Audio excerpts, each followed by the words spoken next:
어머니, 우리가 빌딩 관리할게요. 이제 편히 쉬세요. 아이고, 우리 며느리 덕분에 이제 걱정 없겠네. 엄마, 재산은 우리가 다 처리할 테니 요양원에나 가 계세요. 니들이 감히 내 재산에 손을 대려 했다고? 안녕하세요. 여러분과 함께 마음을 나누는 사랑수다방입니다. 오늘은 너무나 가슴 시린 이야기를 들고 왔어요. 동대문에서 40년간 의류 매상을 하며 자식들을 키워낸 우리 어머님. 남편과 함께 모은 재산으로 빌딩도 마련하셨는데 갑자기 남편을 잃고 자식들에게 배신까지 당하셨대요. 뜨끈한 차 한 잔과 함께 오늘의 수다 시작해볼까요? 저는 25살 때 처음 동대문 시장에 발을 들였습니다. 그때는 아무것도 없이 새벽 4시에 일어나 시장에 나가 보따리 장사로 시작했죠. 남편과 함께 새벽 동대문 시장에서 옷을 떼다가 팔았습니다. 그 시절에는 장사를 한다는 게 쉽지 않았어요. 특히 여자가 장사를 하면 집안 망신이라고 수군거리던 시대였으니까요. 하지만 저는 꿋꿋이 장사를 이어갔습니다. 새벽에 일어나 동대문 시장으로 향하는 발걸음이 즐거웠어요. 장사꾼의 피가 흘렀던 걸까요? 손님들의 눈빛만 봐도 무엇을 원하시는지 알 수 있었고 어떤 옷이 잘 팔릴지도 감이 왔습니다. 처음에는 좌판에서 시작했지만 3년 만에 가게를 얻을 수 있었어요. 지금도 그날을 생각하면 가슴이 벅차올라요. 남편과 저는 밤낮 없이 일했습니다. 제가 매장 관리와 손님 응대를 하면 남편은 정리와 배송을 맡았죠. 10년이 지나자 동대문에서 제법 큰 도매점포 2개를 운영하게 되었습니다. 직원도 10명이 넘었어요. 돈을 벌수록 더 열심히 일했습니다. 자식들에게 부끄럽지 않은 어머니가 되고 싶었거든요. 아이들 좋은 학교 보내고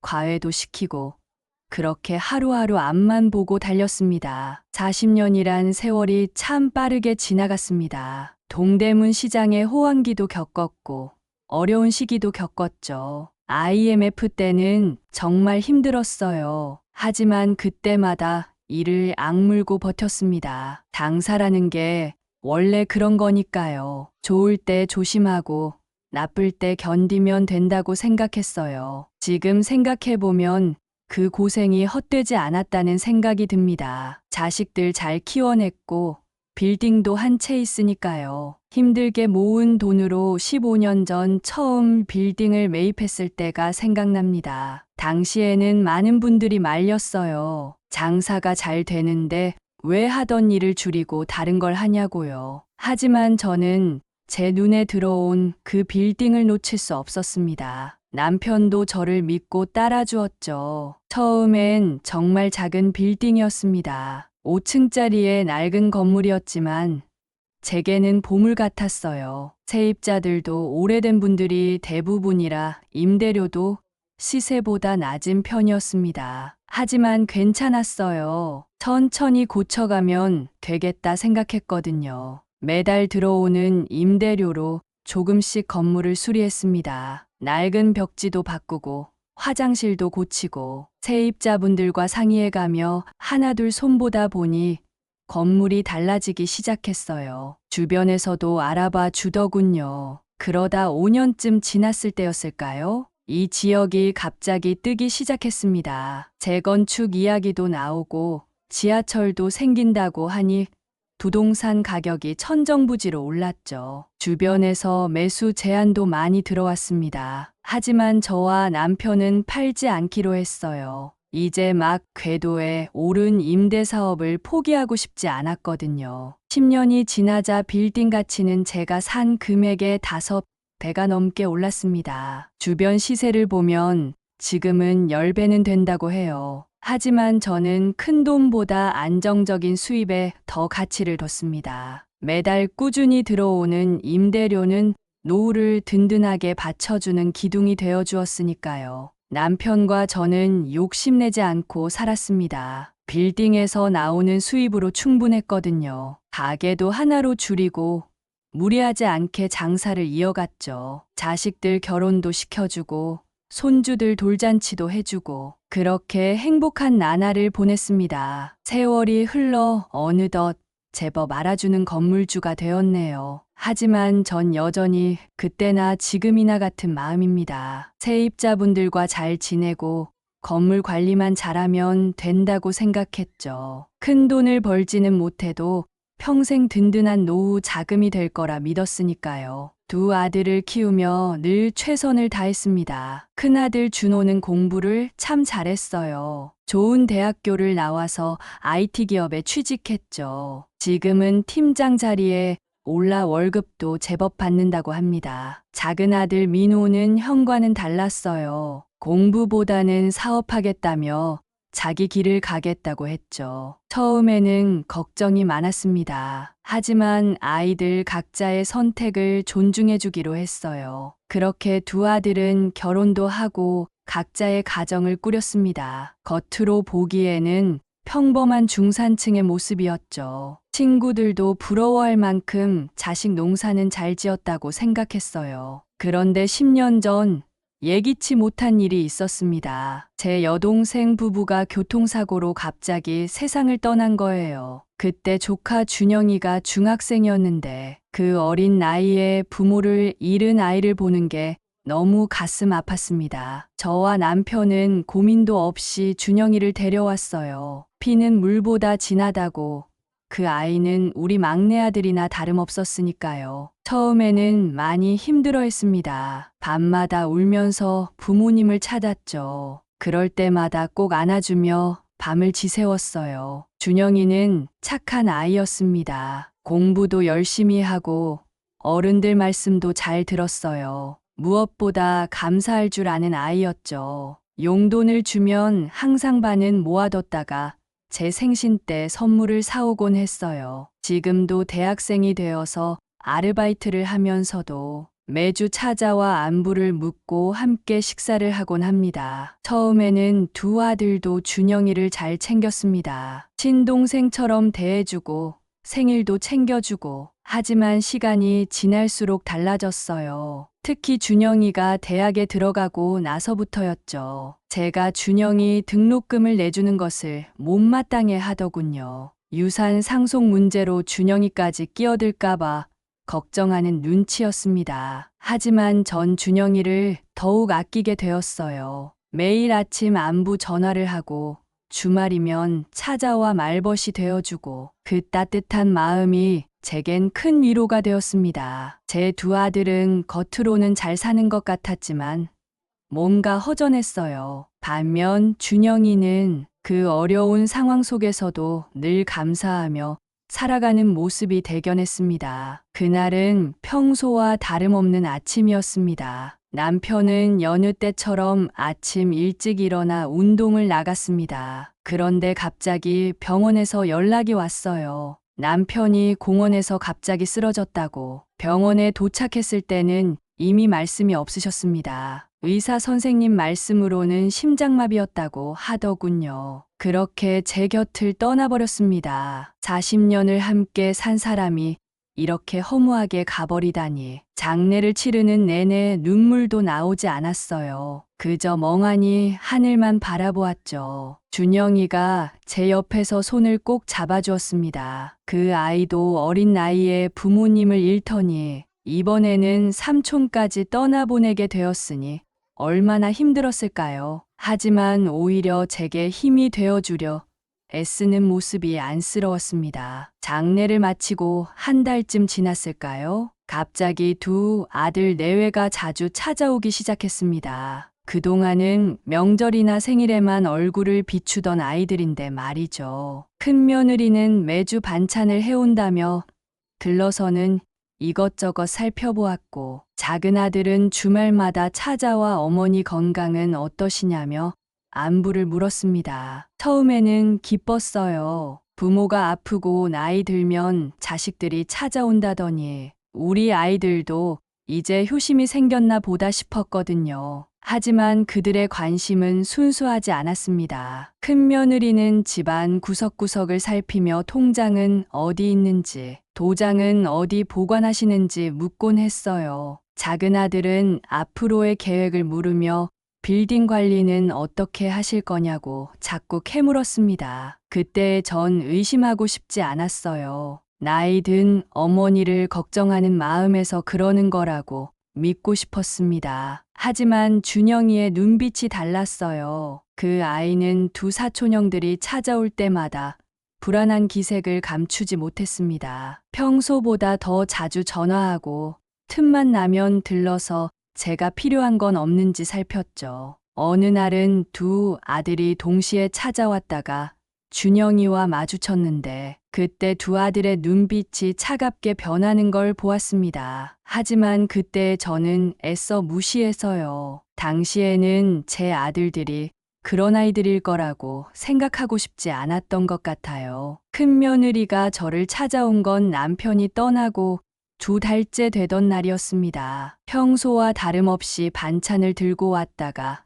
갑자기 제 손을 잡더니 어머니 혼자서 빌딩 관리하시기 너무 힘드시지 않냐고 물었어요. 그 따뜻한 말에 눈물이 날 것 같았습니다. 남편이 떠난 후 처음으로 누군가가 제 마음을 헤아려 준 것 같았거든요. 큰 며느리는 매일같이 저를 찾아와 빌딩 관리에 대해 조언해주고 도와주겠다고 했습니다. 자신이 프리랜서라 시간이 자유로우니 어머님 대신 힘든 일은 자신이 하겠다고 했어요. 세입자들 관리도 도와주고 통장 관리도 본인이 하면서 매달 생활비를 드리겠다고. 그 말이 얼마나 고맙던지요. 저는 그저 며느리가 자식 된 도리로 어머니를 걱정해주는 것이 고마웠습니다. 혼자 빌딩을 관리하려니 여러모로 벅찬 것도 사실이었거든요. 작은 아들이 찾아온 건 며느리가 빌딩 관리를 맡겨달라고 한 바로 다음 날이었습니다. 평소와는 다르게 양복을 깔끔하게 차려입고 와서는 제 앞에 깍듯이 무릎을 꿇고 앉았어요. 조심스럽게 말을 꺼내더니 사업 확장 계획이 있다며 투자 설명서를 보여주었습니다. 자신의 가게를 프랜차이즈로 내기 위해 사업 자금이 필요하다고 했어요. 은행 대출도 알아보았는데 담보가 부족하다면서 빌딩 한 채만 자신의 앞으로 증여해주면 좋겠다고 했습니다. 나중에 상속받을 거 미리 받는 거니 어머니께도 손해될 것 없다고. 자신이 사업해서 크게 성공하면 어머니 노후는 물론이고 큰형네보다 더 잘 모시겠다고 말했어요. 그동안 고생하신 어머니께 이제는 제대로 효도하고 싶다며 눈물까지 글썽이며 호소하던 아들의 모습에 제 마음이 흔들렸습니다. 가게 하면서 힘들게 고생만 하는 아들을 보며 안타까웠는데 제대로 된 사업을 해보겠다고 하니 대견하기도 했고요. 다른 빌딩들도 있으니 하나쯤은 하는 생각이 들었습니다. 게다가 요즘 들어 더 자주 찾아오고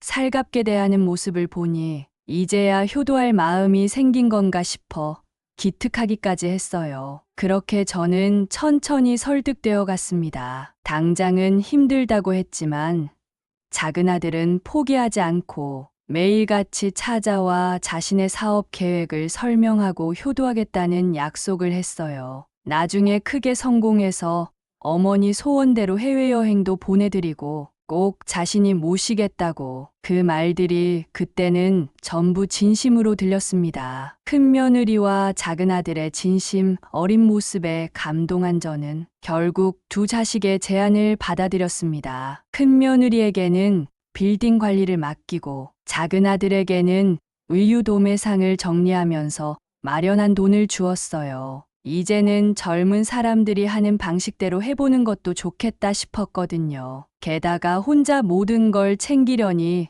너무 벅차기도 했고요. 큰 며느리가 빌딩을 관리하면서 매달 생활비를 주겠다고 하니 그것도 나쁘지 않다고 생각했습니다. 이제 제 나이에 무리하게 일할 필요는 없을 것 같았어요. 평생 일하면서 살았는데 이제는 저를 위한 시간을 가져도 되지 않을까 그렇게 생각했죠. 작은 아들도 사업 시작하면서 얼마나 기뻐하던지 이제야 자식 노릇 제대로 하겠다며 매주 찾아왔어요. 큰 며느리도 꼬박꼬박 생활비를 가져다 주면서 살뜰히 챙겨주었고요. 처음 몇 달은 정말 행복했습니다. 평생 처음으로 여유로운 시간을 보내면서 친구들도 만나고 여행도 다니고 자식들이 알아서 잘 해주니 걱정 없이 지낼 수 있었어요. 남편이 하늘에서 보면 얼마나 흐뭇해할까 그렇게 생각하면서 하루하루를 보냈습니다. 오랜 친구인 정형외과 의사가 제게 찾아왔습니다. 30년 지기인 그 친구는 제 빌딩에서 병원을 운영하고 있었어요. 평소에도 가깝게 지내던 사이였지만 그날따라 표정이 무거워 보였습니다. 차 한 잔을 마시면서 조심스레 말을 꺼내더군요. 요즘 제가 하는 선택들이 걱정된다면서 특히 재산 관리를 자식들에게 맡기는 건 위험할 수 있다고 했습니다. 다른 사례를 많이 봐왔다면서 자식들에게 모든 걸 맡기고 나면 나중에 고생하는 경우를 수도 없이 보았다고 했어요. 하지만 저는 그 말을 귓등으로 흘려들었습니다. 내 자식들은 그럴 리가 없다고 생각했거든요. 큰 며느리는 매일같이 살뜰히 챙겨주고 있었고 작은 아들도 사업 시작하면서 더 자주 찾아오기 때문에 친구의 걱정이 과하다고만 생각했습니다. 오히려 제 자식들을 의심하는 것 같아서 서운하기까지 했어요. 그래서 괜찮다고, 걱정하지 말라고, 우리 자식들은 그럴 애들이 아니라고 친구를 안심시켰죠. 지금 생각하면 그때 친구의 충고를 귀담아 들었어야 했는데 그저 자식에 대한 믿음이 너무 커서 아무것도 보이지 않았던 것 같아요. 의사 친구가 다시 찾아온 건 한 달 뒤였습니다. 이번에는 표정이 더욱 심각해 보였어요. 빌딩 매각 이야기를 들었다며 걱정스러운 목소리로 말을 꺼냈습니다. 자식들이 몰래 부동산에 매물로 내놓았다는 소식을 전해 들었다는 거예요. 처음에는 그런 말도 안 되는 소리가 어디 있느냐며 펄쩍 뛰었습니다. 하지만 준영이도 그 자리에 있었어요. 조심스레 자신도 지난번에 지나가다가 큰형수님이 부동산 사람들과 빌딩을 구경시키는 걸 직접 봤다고 했습니다. 그제야 이상한 점들이 하나둘 떠올랐어요. 매달 받던 생활비가 조금씩 줄어들고 있었고 통장 거래 내역을 보여달라고 해도 큰 며느리는 핑계를 대며 피했던 일, 작은 아들은 프랜차이즈 창업 자금이 더 필요하다며 빌딩 매각을 자꾸 부추겼던 일. 하지만 아직도 저는 의심이 가는 걸 애써 부정했습니다. 혹시 오해가 있는 게 아닐까? 자식들을 믿고 싶었거든요. 그런데 의사 친구가 결정적인 증거를 보여주었습니다. 부동산에 나와 있는 매물 내용들이어서요. 그 내용에는 제 빌딩들이 포함되어 있었죠. 그제야 무너지는 것 같았어요. 제가 그토록 믿었던 자식들이 제 등 뒤에서 이런 일을 꾸미고 있었다니 세상이 캄캄해지는 것 같았습니다. 의사 친구의 조언대로 다음 날 바로 변호사 사무실을 찾았습니다. 제가 아끼던 빌딩 세입자의 아들이 변호사였는데 어릴 때부터 봐왔던 터라 믿을만 했어요. 모든 상황을 설명하자 변호사는 제 손을 꼭 잡아주며 다행히 늦지 않았다고 했습니다. 아직은 빌딩이 제 명의였으니까요. 하지만 빨리 조치를 취해야 한다고 했어요. 제가 모르는 사이에 도장을 도용할 수도 있다는 거였죠. 변호사는 우선 인감도장부터 바꾸라고 조언했어요. 그리고 앞으로 일어날 일들에 대비해서 유언장을 작성하자고 했습니다. 평생 모은 재산이 하루아침에 날아갈 수도 있다면서 저는 그 자리에서 바로 공증을 신청했어요. 유언장에는 제가 생전에는 절대로 재산을 주지 않을 것이며 제 사후에도 자식들의 품행과 효심에 따라 상속 비율을 정하겠다는 내용을 담았습니다. 자식들이 법적 소송을 걸거나 문제를 일으킬 경우 전 재산을 사회에 환원한다는 조항도 넣었고요. 이런 준비를 하면서도 마음 한구석이 찢어지는 것 같았습니다. 내 자식들을 이렇게까지 의심해야 한다는 게 변호사와 상의 끝에 한 가지 계획을 세웠습니다. 자식들의 진심을 마지막으로 시험해 보기로 한 거예요. 사실 이런 시험까지 해봐야 한다는 게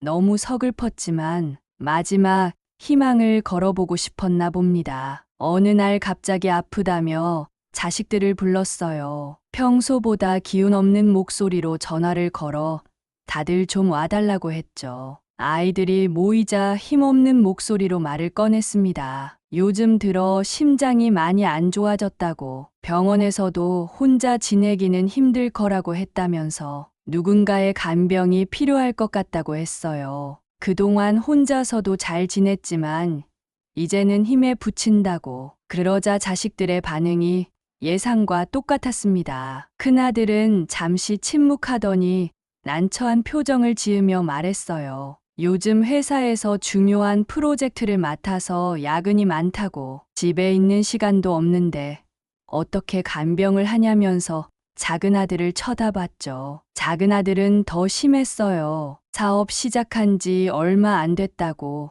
가게도 아직 안정이 안 됐는데 어떻게 하냐고, 요양원에 가는 게 어떻겠냐고 하더군요. 큰 며느리는 아예 말도 없이 자리를 피해버렸어요. 그렇게 1시간 동안 서로 책임을 미루는 모습을 지켜보면서 가슴이 찢어지는 것 같았습니다. 돈이 필요할 때는 그렇게 살갑게 굴더니 정작 제가 도움이 필요하다고 하니 이렇게 돌변하는 거였어요. 제가 빌딩을 관리해주겠다고, 효도하겠다고 하면서 그렇게 매달리던 자식들은 온데간데 없었습니다. 그때 조용히 앉아있던 준영이가 말했어요. 자신이 모시겠다고, 학교는 휴학하고 아르바이트도 그만두겠다고 했습니다. 그 아이의 눈에는 진심 어린 걱정이 가득했어요. 하지만 전 준영이의 제안을 거절했습니다. 이제 겨우 대학생인 그 아이한테 이런 짐을 지울 순 없었어요.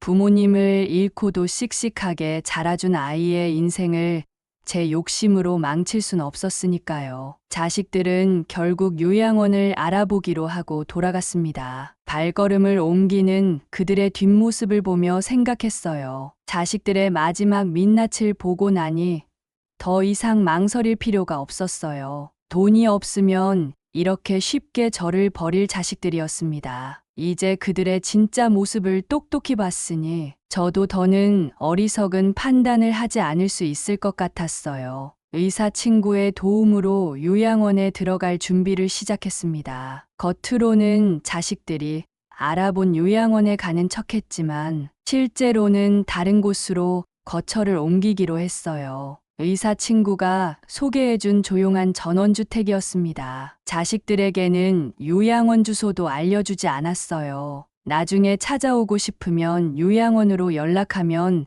된다고만 했죠. 짐을 꾸리면서 이런저런 생각이 들었습니다. 40년 넘게 살아온 집을 떠난다는 게 쉽지는 않았어요. 하지만 이대로 자식들 손에 모든 걸 맡겨뒀다가는 정말로 요양원 신세를 져야 할지도 모른다는 생각이 들었습니다. 떠나기 전날 마지막으로 집 안 구석구석을 둘러보았어요. 아이들 어릴 적 사진들, 남편과 찍은 사진들, 추억이 깃든 물건들을 정리하면서 눈물이 났습니다. 이렇게 도망치듯 떠나야 한다는 게 너무 서글펐어요. 하지만 이것도 자식들을 위해서라고 생각했습니다. 그들이 저지르려던 큰 죄악을 막는 거였으니까요. 준영이만 제 곁을 지켜줬지만 그 아이까지 휘말리게 할 순 없었습니다. 그래서 준영이에게도 거처를 알리지 않기로 했어요. 떠나는 날 아침,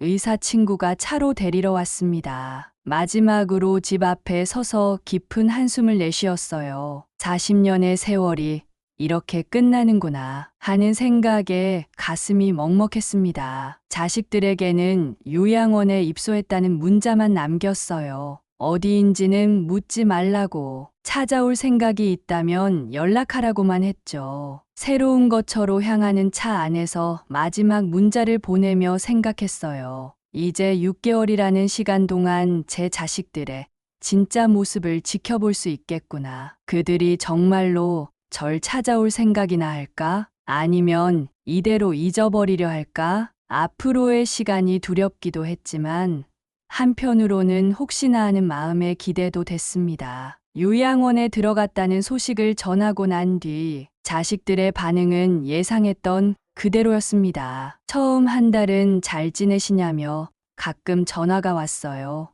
하지만 찾아온다는 말은 없었죠. 2달이 지나자 연락도 뜸해지고 3달이 지나자 이제는 형식적인 문자 한 통이 전부였습니다. 단 한 번도 요양원으로 찾아오겠다는 말은 하지 않더군요. 제가 없는 동안 자식들은 바쁜 일상을 살아가는 것 같았어요. 그저 가끔 안부 문자로 어머니 잘 지내시죠? 라는 말뿐, 어디 계신지 알려달라거나 한번 찾아뵙고 싶다는 말은 없었습니다. 반면 준영이는 달랐어요. 매주 전화로 어디 계시는지 알려라고 달라 했습니다. 면회가 안 된다는 말을 들어도 포기하지 않고 의사 친구에게는 매번 편지라도 전해달라며 찾아왔다고 하더군요. 편지를 전달받을 때마다 가슴이 미어졌습니다. 편지에는 늘 제가 걱정된다는 내용뿐이었어요. 자신이 효도하고 싶다고, 어디 계시든 자신이 찾아가겠다고, 그 진심이 느껴지는 글자들을 읽으며 얼마나 많이 울었는지 모릅니다. 의사 친구를 통해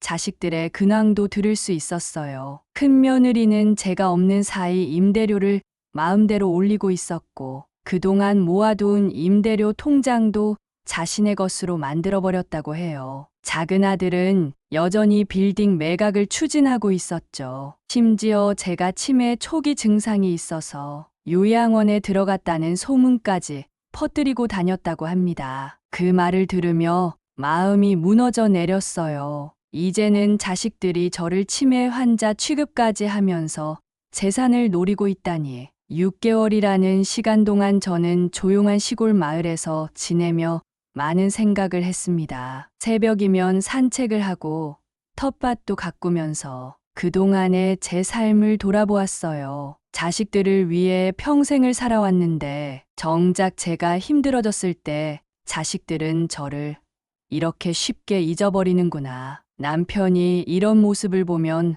뭐라고 할까? 이대로는 죽은 뒤 남편을 볼 낯이 없을 것 같아서요. 6개월이라는 시간이 지나고 저는 집으로 돌아왔습니다. 자식들에게는 퇴원한다는 연락을 하지 않았어요. 그저 조용히 돌아와서 변호사와 의사 친구를 불렀습니다. 그리고 자식들을 모두 불러 모았죠. 한참을 기다린 끝에 자식들이 하나둘 모였어요. 제 모습을 보고 깜짝 놀라는 눈치였습니다. 왜 연락도 없이 갑자기 나오셨냐고, 요양원에서는 잘 지내셨냐고. 저는 그저 묵묵히 그들의 안부 인사를 듣고만 있었어요. 다들 자리에 앉고 나서야 입을 열었습니다. 이제 할 말이 있구나. 떨리는 목소리를 진정시키며 천천히 서류 봉투를 꺼냈어요. 6개월 동안 큰 며느리가 횡령한 임대료 내역, 작은 아들이 건물을 팔려고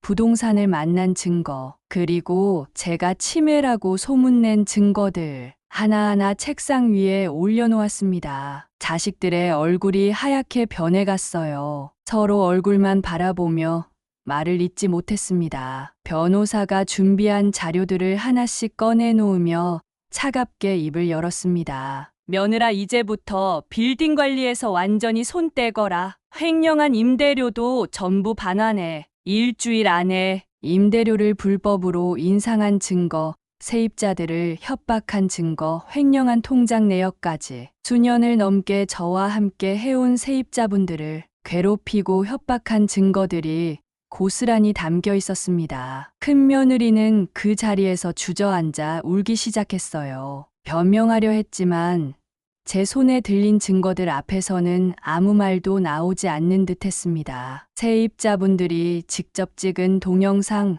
녹음 파일, 그리고 임대료 통장 거래 내역까지 모든 것이 명백했으니까요. 하늘이 무너져도 변명할 구석이 없는 상황이었습니다. 불과 6개월 만에 제가 평생을 일구어온 것들의 신용을 땅에 떨어뜨리고 세입자들의 눈물을 자아내고 그것도 모자라 돈까지 횡령한 큰며느리. 앞으로는 내가 직접 관리할 거고 필요하다면 법적 조치도 취할 거야. 일주일 안에 횡령한 돈 반환하지 않으면 고소하겠다. 제 목소리는 어느 때보다도 단호했습니다. 큰 며느리는 아무 말도 하지 못한 채 고개만 끄덕였어요. 유언장 내용도 공개했습니다. 자식들 앞에서 공증받은 유언장을 천천히 펼쳤어요. 이제부터 내가 하는 말 잘 들어. 이건 공증받은 유언장이야. 내가 살아있는 동안은 너희에게 단 한 푼도 주지 않을 거고, 죽은 뒤에도 너희의 행실에 따라 상속 비율이 결정될 거야. 자식들의 얼굴이 하얗게 변해갔습니다. 특히 작은 아들은 입술을 하얗게 깨물며 서 있었어요. 불과 6개월 전만 해도 효도하겠다며, 사업 잘해서 크게 성공하겠다며, 제 앞에서 무릎 꿇고 앉아있던 모습이 떠올랐습니다. 허나 그 시간 동안 제 뒤에서는 빌딩을 팔아치우려 했고, 심지어 제가 치매라는 소문까지 퍼뜨렸죠. 유언장에는 만약 너희가 법적 소송을 걸거나 문제를 일으키면 모든 재산을 사회에 환원하도록 했어. 공증도 다 마쳤으니 이에 제기는 하지도 마. 변호사가 준비한 서류들을 하나씩 보여주었습니다. 자식들은 그저 말없이 서류를 바라보기만 했어요. 법적으로 완벽하게 준비된 서류들 앞에서 그 누구도 감히 입을 열지 못했습니다. 자식들은 유언장 앞에서 완전히 무너져 버렸습니다. 큰아들은 자리에서 일어나 저를 향해 소리를 지르려다가 변호사의 차가운 시선에 다시 주저앉았어요. 작은 아들은 계속 무언가 변명을 하려 했지만 제 손에 들린 증거들 앞에서는 말끝을 흐릴 뿐이었습니다. 더 이상 할 말 없지?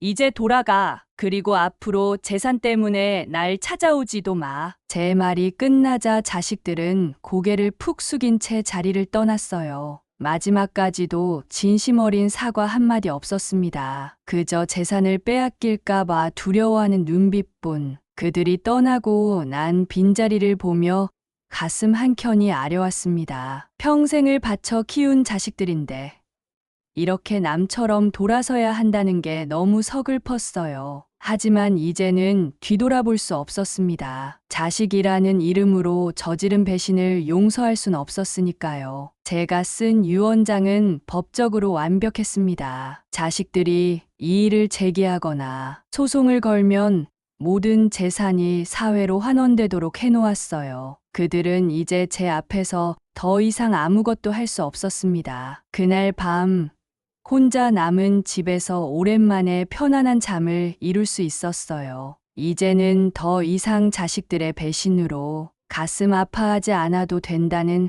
안도감이 들었나 봅니다. 돈에 눈이 멀어 부모 자식 간의 정까지 저버린 그들에게 이제는 제가 평생 모은 재산으로라도 인생의 쓴맛을 보여줘야 할 때였으니까요. 자식들과의 일이 마무리되고 가장 먼저 찾아간 곳은 의사 친구의 병원이었습니다. 그곳에서 기다리고 있던 준영이를 만났어요. 6개월 동안 매주 제 소식을 물어보며 걱정했다는 아이. 저를 보자마자 달려와 안기며 울음을 터뜨렸습니다. 아프지도 않으면서 그동안 어디 계셨어요? 그 말을 듣는 순간 제 눈에서도 눈물이 흘렀어요. 준영이의 순수한 마음은 변함이 없었습니다. 그동안 자신은 매일 이모를 찾아다녔다고, 정말 많이 걱정했다고. 그 말을 듣는데 가슴 한켠이 미어졌어요. 부모를 잃고 외롭게 자랐을 이 아이가 오히려 저를 이토록 걱정해주다니. 피는 물보다 진하다고 하지만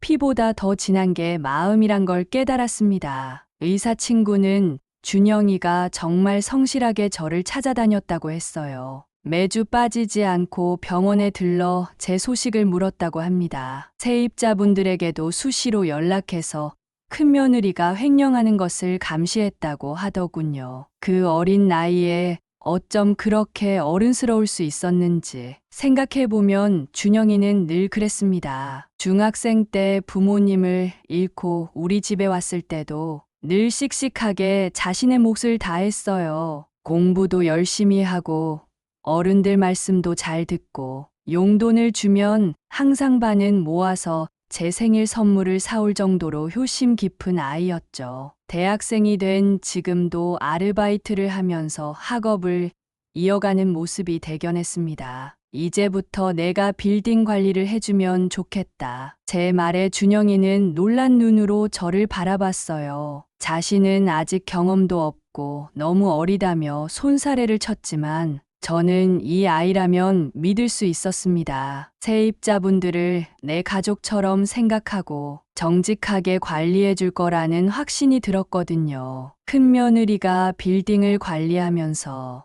얼마나 많은 세입자분들이 상처를 받았는지 알고 있었습니다. 임대료를 불법으로 올리고 갑질을 하고 수년을 한 식구처럼 지내온 분들을 그렇게 괴롭혔다는 게 너무 가슴 아팠어요. 하지만 준영이라면 다를 것 같았습니다. 그 아이는 돈보다 사람을 더 중요하게 생각할 줄 아는 아이였으니까요. 이제 관리를 맡기면 처음에는 서툴 수도 있겠지만 그건 문제가 되지 않았습니다. 제가 곁에서 하나하나 가르쳐주면 되니까요. 중요한 건 마음가짐이었어요. 정직하고 성실한 준영이라면 시간이 걸리더라도 반드시 잘 해낼 거라 믿었습니다. 자식들이 돈 때문에 저를 배신한 것과는 달리 준영이는 단 한 번도 재산에 욕심을 부리지 않았어요. 오히려 제가 도와주는 것을 미안해하며 나중에 꼭 효도하겠다고 약속하곤 했죠. 그런 순수한 마음을 가진 아이에게 빌딩 관리를 맡기는 것이야말로